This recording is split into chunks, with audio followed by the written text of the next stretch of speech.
Do you want to pitch in to make the beaches a little cleaner? Maybe show your children how they can make a difference too? For nearly 40 years, Clean Ocean Action has held beach sweeps to remove trash from New Jersey's shoreline. The group studies what's collected and uses the data to advocate for the ocean. Taking part in the twice-yearly beach sweeps is a simple way to help the environment and marine animals while bringing more joy into your life, knowing you're doing good and teaching children to do the same. That's all up next on Still Time for Joy, where we share practical advice for weathering life's storms and inspiring stories of resilience. Hello, I'm Sandra Levine, host of Still Time for Joy.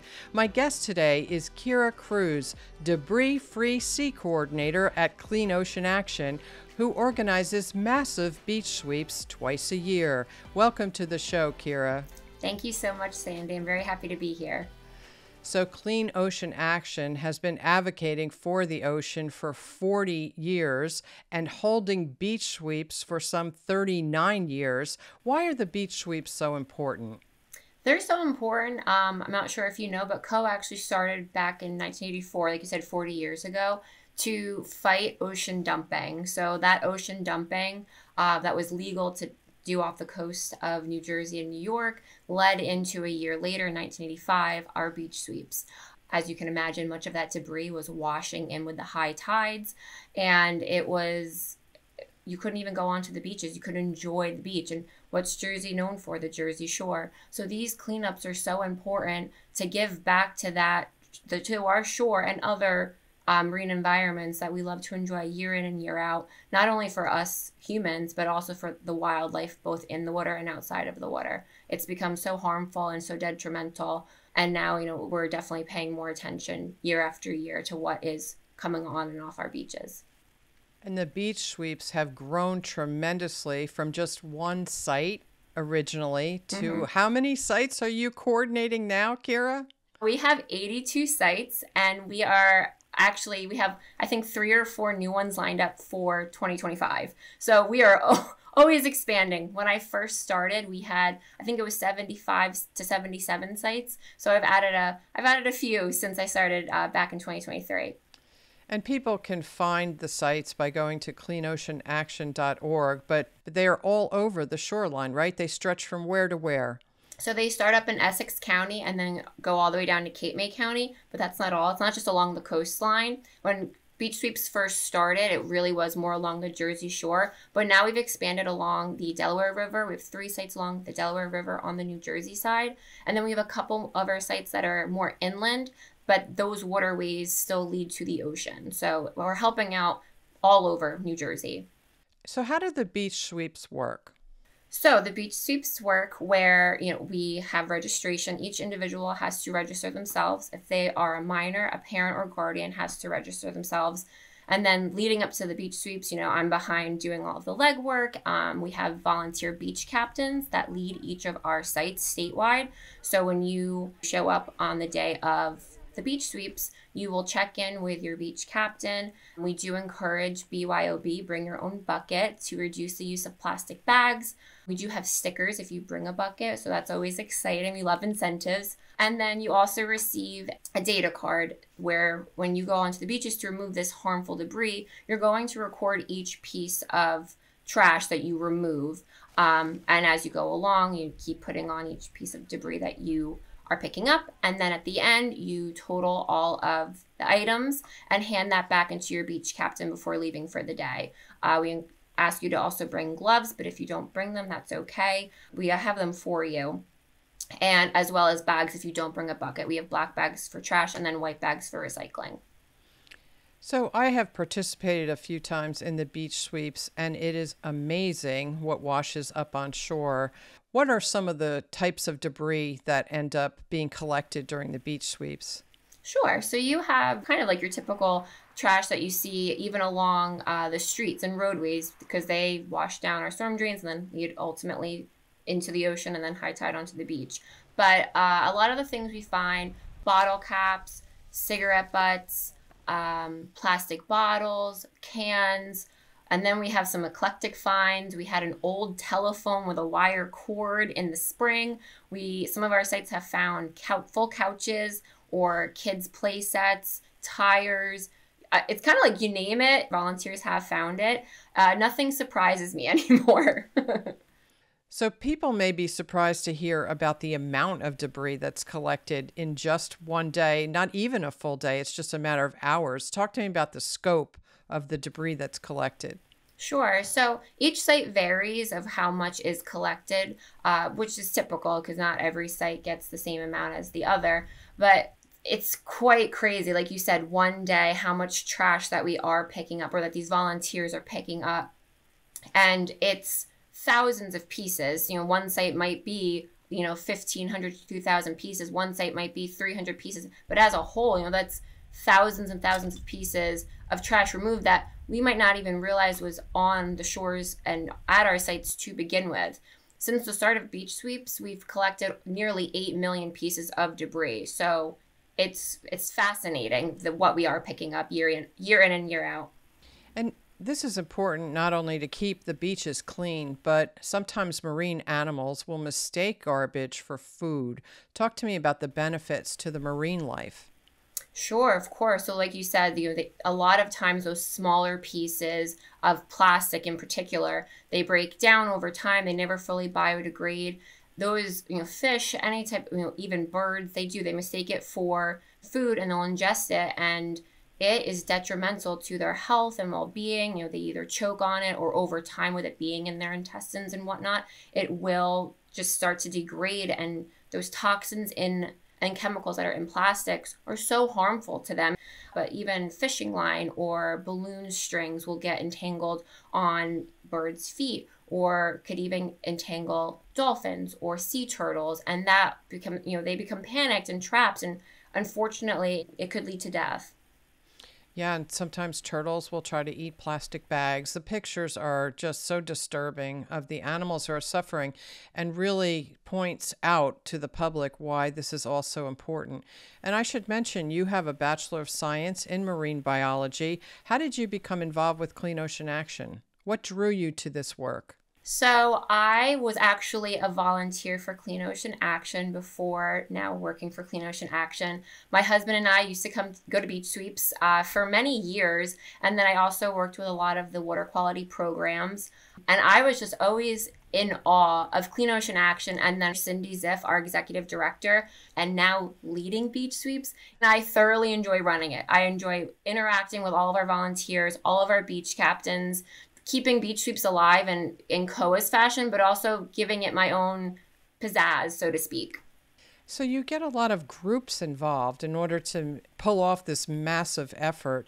Talk to me about who comes to beach sweeps. Sure. Oh my God. So many people. And they start reaching out like months in advance to make sure that they sign up correctly and that they are all going to the same site, etc. So we have Girl Scouts and Boy Scouts. I had a high school basketball team reach out to me earlier today. Many businesses and companies use this as a day to give back, but then give back together and bond and create that sense of community within their company and lifestyle. We'll have families come out. There's sororities. It's crazy how many groups come out. 4-H clubs. Trying to think, churches. It's very inspiring to see that it's, such an eclectic group of volunteers for being such a large mass that do come out. Let's get back to the data cards for a minute because they're very important and it can be tedious to fill them out. As I said, I've done the beach sweeps and you're picking up trash, but you take your time to record every item. You work in partnership if you can. We just picked up a bottle cap and you put a little check mark or a little slash. And we just picked up a piece of styrofoam. Why are the data cards so important? So the data cards are one of the things that make COA's cleanups very unique. We're one of the only cleanups that have a data card and actually analyze it so extensively. So when you're going out there and like you said, you're picking up, styrofoam or a plastic piece or whatever, and you're recording each piece of that, each piece of trash that you pick up, it's returned back to COA, and it just doesn't sit there. I analyze it with our team extensively to see and monitor trends ongoing with what's being found and washing up on our beaches, whether it's left behind or it is washing up in the rack line, in the high tide line. And then we're able to advocate for policies and laws within our state to truly make a difference. So it's very inspiring to see how long this data has been collected and how we have been able to monitor over the years and see those trends of different items that are becoming more prevalent or less prevalent.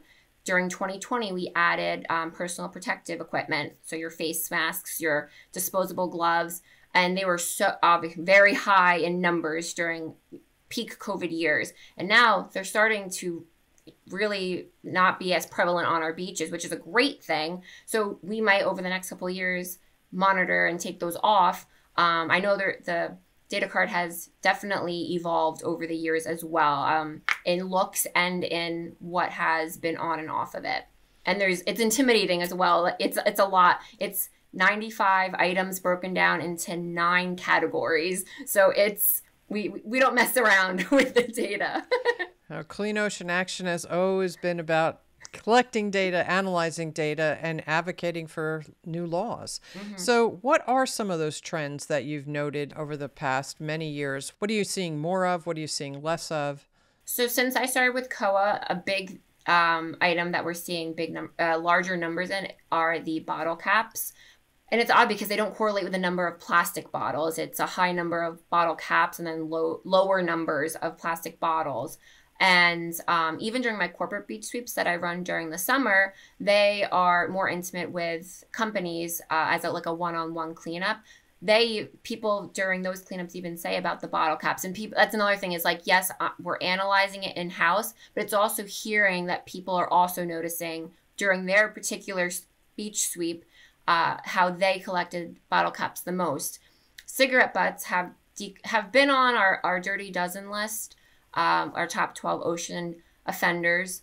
That's in our report, but they're not as high as in previous years along the coast because we have that ban on the beach now where you aren't supposed to smoke cigarettes. It's an ebb and flow of what's high and what's not, but bottle caps are definitely one of the highest things we find during our cleanups. And there are some laws in New Jersey about plastics specifically that relate to drinking straws. What is that recent law that was enacted a couple of years ago? So it's the Get Past Plastics law. It's where plastic shopping bags and styrofoam takeout containers are banned, and then plastic straws are upon request. And have you seen fewer plastic bags in the past sweeps? Bags are definitely on the decline. All 3 of them are. So when I first started with COA in 2023, I worked on the 2022 annual report, and it was analyzing the trends after the first year of that law being enacted. And all 3 of those items each decreased over 35% based on what was collected after that law was put into effect. So it's working.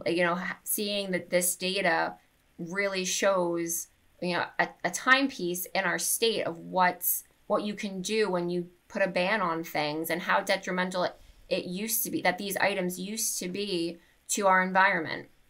So why do you think so many people show up for these events? You get thousands of people participating. Yeah, which still to this day shocks me just how many people. I want to say pre-COVID, or maybe like the year or two before COVID, the number for both sweeps was over 10,000 people in just 1 year. It's just inspiring. I think people come out for a number of reasons. They want to make a difference. They want to enjoy the beaches that they go to. They want to enjoy the parks that they go to. They want the wildlife to thrive, to continue being a part of our environment. There are people that come out for volunteer hours and they which is great. That's also what it's there for. But I think people ultimately, it just brings this sense of community and togetherness and makes you feel like you're making a difference with so many individuals that you don't know. And it's really great to watch people that I know are strangers during the cleanups interact and share in like the disgust of finding this, or like, yeah, we just picked up that 20-pound bag and carried it to, where we need to dispose of it now. So there's so many reasons, so many good reasons why people come out, and it's great. What do you see in people as they're collecting versus when they're done? What do you hear them saying when they're collecting and seeing, really looking closely at the shoreline to see what's happening? So a lot of it is disgust of what is actually washing up. And it's also shock. So many people are shocked to see, like they see our reports, they hear what we say, but then when you actually go and participate in the beach sweeps yourself to see, when you really start looking, it's crazy just how much you do remove from the beaches. I led a cleanup yesterday with a group of students, and walking out onto the beach, it did not look like there was much. And then when you start looking, we filled 3 buckets in a matter of 30 minutes to the brim. So it's a mix of disgust and shock when they're cleaning. And then after, I've heard people say like, wow, I really made a difference. I feel like I just made a difference. And whether it's 10 pieces of trash or 100 pieces of trash, you're making a difference, whether it's big or small, and that's for anything, but in particular with our cleanups. And how do you feel it impacts the children who participate? It's really cute. I could cry like thinking about how the kids get, because kids, they're our future, and there are definitely times where you're not sure if they're gonna understand the impact that they are making. But I feel like they get more into it sometimes than adults do. And like it start encouraging other people, and they work as a team. And it really they're inspiring to see picking up this debris and wanting to understand what they're doing. And I also feel like nowadays in schools, they're learning and teaching more about plastics and harm. Like I did not learn any of this when I was growing up, but because it's become more prevalent and in the mind's eye, it does need to be taught. So aside from attending the cleanups, education is key. So not only do we get to have them get that hands-on experience, they also get to learn why it's so important. And then they can start, they can tell their friends, they can encourage people in school or what have you. And this could be their first exposure to actually pitching in to help the environment, and it can lead them to do more in the future. Definitely, definitely. And there are a lot of groups that come almost every year to participate in both cleanups. So Kira, I know you were born and raised at the Jersey Shore. The ocean is very important to you. How do you feel when the day is done, the beach sweeps are over, and you see really thousands of pounds of debris that's been collected that both will no longer be ugly trash on the beaches, but also is no longer going to harm any marine life? I'm on like a high, like a natural high after it goes by so fast, which is it's sad, all this planning, and then it's done in the blink of an eye. It's rewarding, it's humbling. It just makes me extremely happy. It's pure bliss. I don't know if many people can say that, but that's how I feel at the end of each sweep that I've participated in and led. And I also feel just so grateful because I've had such great guidance to get me to where I am today through my coworkers and through my director. And I enjoy every part of it, every part of planning for the sweeps, before and after, especially after. I love seeing the numbers after. I'm a data girl too. So I know you have a beach sweeps coming up this month, and if listeners miss the opportunity this time, you hold them twice a year, every April and October. What should people do who want to get involved? How do they sign up? If you'd like to sign up, you can go to www.cleanoceanaction.org, and then we have a beach sweeps tab that you can click. There are 2 flyers offered in English and Spanish on the first page. You just click the flyer and it brings you right to our registration page. And when you register, you put in your information, but then also you pick which site you'd like to clean up at, one of our counties, and then it breaks it down into each site. Kira Cruz, Debris-Free Sea Coordinator at Clean Ocean Action. Thank you for everything you're doing to help keep the beaches clean, to help marine life, and thank you for coming on the show today. Thank you so much, Sandy. If you found today's show helpful, please share the information with someone who needs it, and follow Still Time for Joy for more practical tips on weathering life's storms, as well as inspiring stories of people who have turned their pain into purpose. Please consider supporting the work that goes into producing the show on Patreon. Follow Sandra Levine Productions on Facebook and YouTube, and learn more at sandralevine.com.